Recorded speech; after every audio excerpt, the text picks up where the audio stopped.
ओम नमः शिवाय। नमस्कार दोस्तों, स्वागत है आप सभी का आपके अपने YouTube चैनल खुशहाल जिंदगी में। दोस्तों, बात करेंगे आषाढ़ मास के कृष्ण पक्ष के प्रदोष व्रत के बारे में। जानेंगे कि प्रदोष का व्रत इस बार किस दिन रखा जाएगा, प्रदोष तिथि का आरंभ कब होगा, तिथि का समापन कब होगा। साथ ही आपको बता देते हैं कि इस बार का जो प्रदोष है वो बहुत ही महत्वपूर्ण है, क्योंकि इस बार 4 शुभ संयोगों में यह प्रदोष हमें प्राप्त हो रहा है। तो वो शुभ संयोग क्या है और इस बार पूजा का शुभ मुहूर्त क्या होगा। साथ ही इस बार प्रदोष में आपको कौन से विशेष उपाय हैं जो कर लेने चाहिए। प्रदोष व्रत व पूजन की क्या विधि है, ये भी आज के वीडियो में हम आपको बताने वाले हैं। वीडियो को अंत तक जरूर देखिएगा और यदि वीडियो आपको अच्छी लगे तो वीडियो को लाइक करना ना भूलें। वीडियो आगे बढ़ाने से पहले आपसे रिक्वेस्ट है कि वीडियो को लाइक अवश्य करें और कमेंट बॉक्स में हर हर महादेव अवश्य लिखें।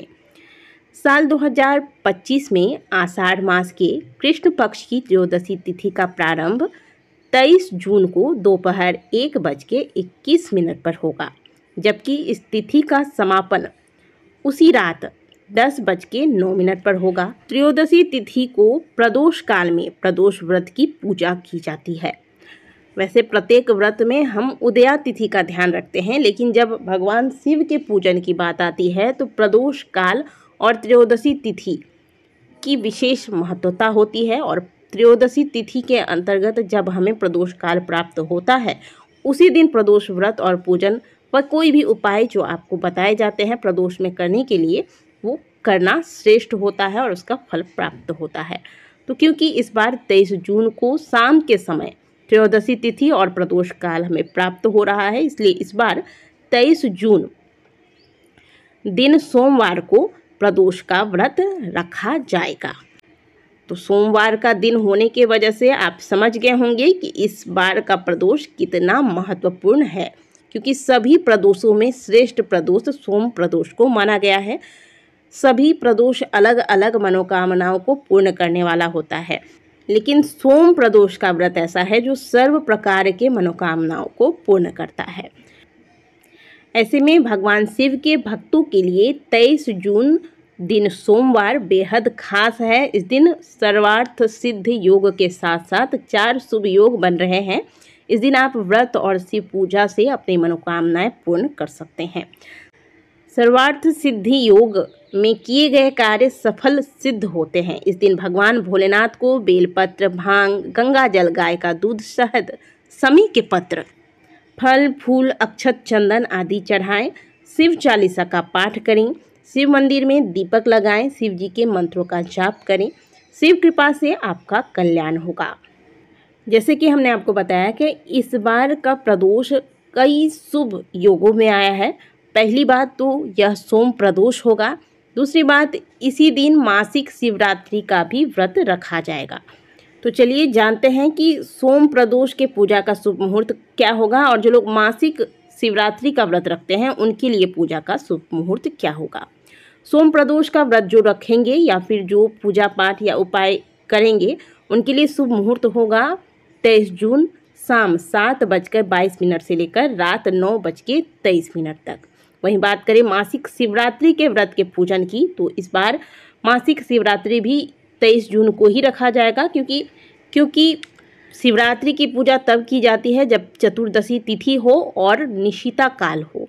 तो ये हमें 23 जून को प्राप्त हो रहा है। इस दिन पूजा का जो शुभ मुहूर्त होगा वह होगा देर रात 12:03 से लेकर 12:44 तक।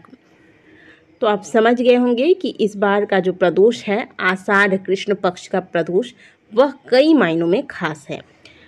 तो ऐसे में महादेव के मंदिर प्रदोष काल में अवश्य जाएं और कुछ विशेष उपाय जिनका वर्णन शिव महापुराण में किया गया है, जो कि आगे मैं आपको बताने वाली हूँ, वो आप अपनी मनोकामनाओं की पूर्ति के लिए इस प्रदोष पर करके देखें। महादेव की कृपा से आपकी समस्याओं का समाधान आपको अवश्य प्राप्त होगा। यदि आप कर्ज से परेशान हैं तो इस सोम प्रदोष के दिन महादेव के मंदिर जाएं। महादेव को 1 लोटा जल, जिसमें कि गंगा जल मिलाकर आपको घर से लेकर जाना है, जल चढ़ाएं। यदि किसी मंदिर में जल चढ़ाने के लिए मना किया जाता है प्रदोष काल में, तो आप मन छोटा ना करें, बिना जल के भी आप इस उपाय को कर सकते हैं। 1 चावल का दाना लीजिएगा, अगर जल चढ़ाने दिया जाता है तो आप जल चढ़ाइए, सुंदर से महादेव का श्रृंगार कीजिए। इसके बाद एक चावल का दाना महादेव से अपनी कर्ज मुक्ति के लिए प्रार्थना करते हुए महादेव के शिवलिंग पर अर्पित कर दें। और यदि शाम के समय मंदिर में पूजा नहीं करने दिया जाता है, बहुत से शिव मंदिरों में शाम के वक्त जल नहीं चढ़ाने देते हैं, तो ऐसे में आप केवल एक चावल का दाना महादेव के शिवलिंग पर कर्ज मुक्ति की कामना के साथ महादेव से प्रार्थना करते हुए अर्पित कीजिए और घी का दीपक महादेव के शिवलिंग के समक्ष लगाएं, महादेव को प्रणाम करें, मंदिर में बैठकर थोड़ी देर शिव का चिंतन करें। लगातार 5 प्रदोष इस उपाय को करने से आपके कर्ज से आपको मुक्ति मिलेगी। महादेव कोई ना कोई रास्ता आपके लिए अवश्य खोल देंगे। अगला उपाय आपको, क्योंकि इस बार सोम प्रदोष पड़ रहा है, साथ में शिवरात्रि भी है, तो आज जब आप महादेव की पूजा करेंगे तो गाय का कच्चा दूध 1 चम्मच भी अगर आपको प्राप्त हो जाए तो महादेव के शिवलिंग पर अर्पित करें। इससे वंश वृद्धि होती है, घर परिवार में जो बच्चे हैं उनकी उन्नति होती है।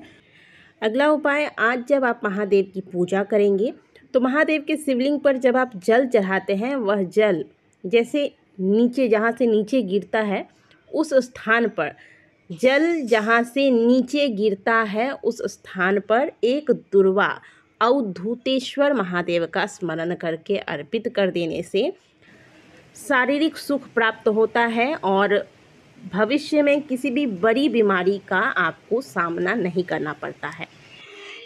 बेल के वृक्ष में साक्षात शिव और माता पार्वती का वास माना गया है, तो क्योंकि यह सोम प्रदोष है तो आज के दिन एक घी का दीपक भगवान शिव माता पार्वती का स्मरण करके बेल वृक्ष के नीचे अवश्य लगाएं।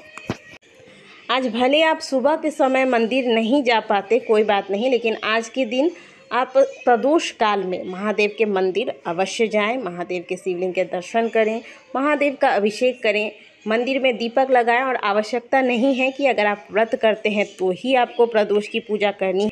आप दिन भर शुद्ध सात्विक भोजन लेते हुए शाम के समय बिना व्रत के भी प्रदोष की पूजा कर सकते हैं। आशा करते हैं कि दी गई जानकारी आपको अच्छी लगी होगी। मिलते हैं आपसे अगले वीडियो में, तब तक के लिए ओम नमः शिवाय, हर हर महादेव।